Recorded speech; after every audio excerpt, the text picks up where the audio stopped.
Grazie, Presidente. So, the EU solution to the war in Ukraine is more war. Pile in the weapons, splurge on militarism, threaten to engage in all-out economic and financial war against Russia.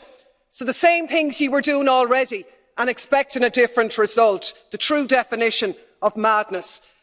How is not selling Kerrygold butter to Russia going to save any Ukrainian lives? How is buying filthy fracked US gas going to stop the war?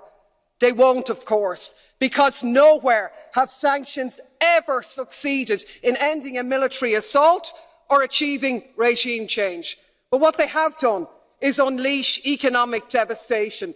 This time round, which will be paid for by the people of Russia, including those out protesting against the war, and increasingly being paid for by the citizens of Europe, facing massive energy price hikes, inflation and a catastrophic decline in their living standards. Talk about shooting ourselves in the foot. And of course, this moral outrage at Russia's illegal war, which has sparked this lunacy, is in sharp contrast to the lack of any such scruples in terms of the illegal US wars in Iraq or Afghanistan, which we not only didn't condemn, but we actually joined in and continue to do business with them all the way. No such scruples about Saudi Arabia's genocide in Yemen. And even as the victims of those conflicts in the last few weeks meet to desperately seek financial pledges for their humanitarian crisis, they're being left short by billions, while we're happy to spend billions prolonging the war in Ukraine. Makes me absolutely sick. 7 weeks ago, German's Chancellor Scholz correctly said, "Peace in Europe cannot be won against Russia."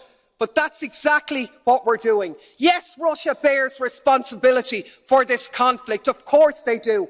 But we cannot ignore the role of NATO. And the EU, instead of promoting peace and acting in the interests of the people of Europe, the Ukrainians, the EU citizens, and yes, the Russian citizens too, has become a tool of NATO and the military-industrial complex. What is needed is an end to the conflict, an end to militarism, a ceasefire and a negotiated settlement. We should restore our role as a diplomatic one of promoting peace. Anything else makes us complicit.